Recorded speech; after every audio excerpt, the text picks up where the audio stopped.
Hey folks, welcome to the channel. I'm Don. This is Thinking Theology.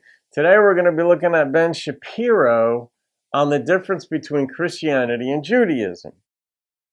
And I'm neither a Christian nor a Jew. I do think there's a God that brought matter into existence, not because texts say it, Bibles say it, or anything. It's just because that makes sense to me as far as we understand beginnings. Things tend to come from somewhere. And it just makes more sense to me that matter would have come after a being existed. I could be wrong on that, so I don't care. Anyway, this is just, I don't know what Ben's got to say on this. I like Ben. He's one of the fastest talking humans I've heard. Eminem is probably the fastest, but Ben may not be far behind. Didn't Ben do a rap thing just for the fun of it a couple of years ago?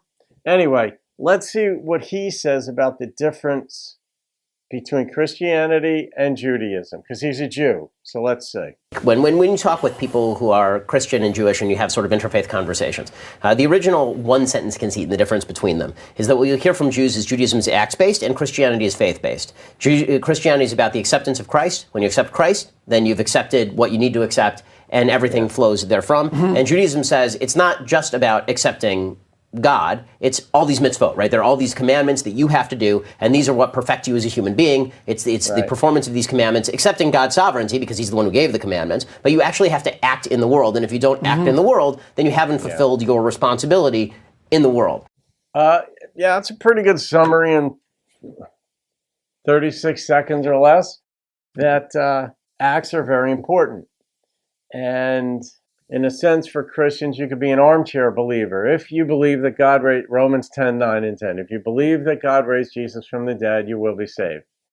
So you'll have eternal life and all that stuff. No matter how you live your life from there forward, you're good to go, so to speak. Good to go on the special bus on up to heaven. And Ben is saying, no, acts-based. You've got to contribute to the world. You've got to basically abide by the mitzvah, the commandments, like bar mitzvah, when a young man gets bar mitzvah or a girl gets bat mitzvah, that just means son. Bar means son of commandment, or daughter of commandment.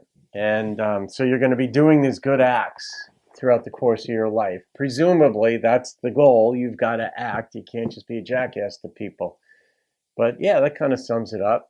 Now, obviously, atheists would have no interest in this discussion, other than possibly rubbernecking or, schadenfreude, just to see people train wreck each other when they get into serious, ugly debates about it.